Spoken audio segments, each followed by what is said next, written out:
Comparative view, functional and divisional structure. So this is being compared on the basis of 6 ways. So the first thing is formation. So under functional structure, formation is based on functions. So on different functions like human resource, marketing, purchasing, sales. So this will be formed on the functions performed in the organization.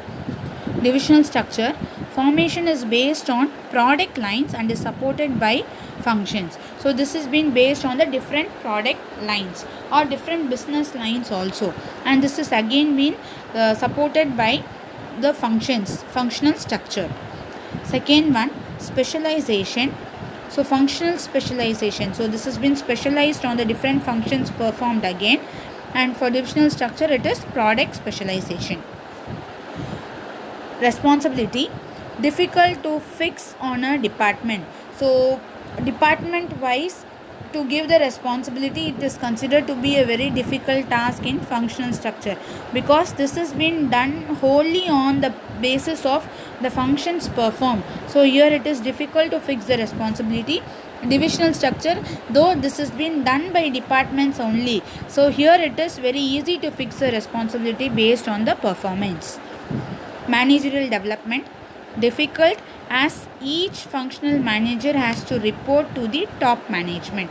So each and every person, each and every functional manager, it is very difficult for them to report to the top management, and whatever decision it is, they are supposed to get the words from the top management, and then only they can implement in the organization.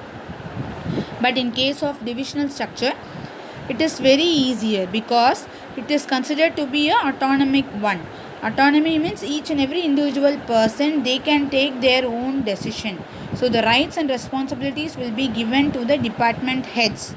So there is a chance to perform multiple functions here, and it helps in managerial development because they can take their own decision and they need not wait for the top level management to give instruction. But at the same time, it is riskier also for the divisional heads. If any loss or any problem occurs in the own division, they are supposed to give a proper solution, and they are answerable to the top level managers only. Cost.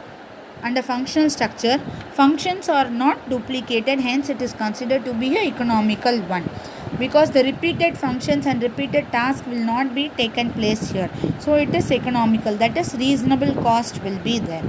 Under divisional structure, duplication of resources in various departments, hence it is considered to be a costliest one.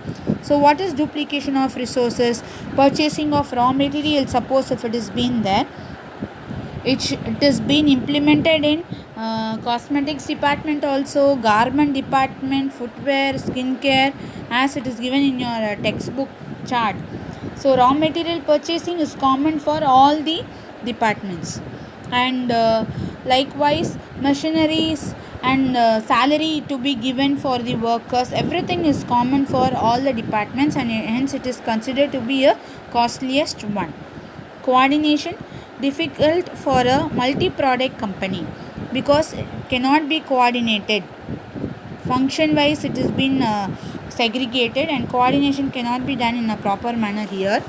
Divisional structure, it is easy because all functions related to a particular product are integrated in one department. All functions related to a particular product. So coordination, suppose the customer comes and verifies about a single product, say cosmetics, so the department is fully of cosmetics only. So very easily any person can give information to the customers, and the customer can get satisfied easily in one department itself. So these are all the general comparative view of functional and divisional structure.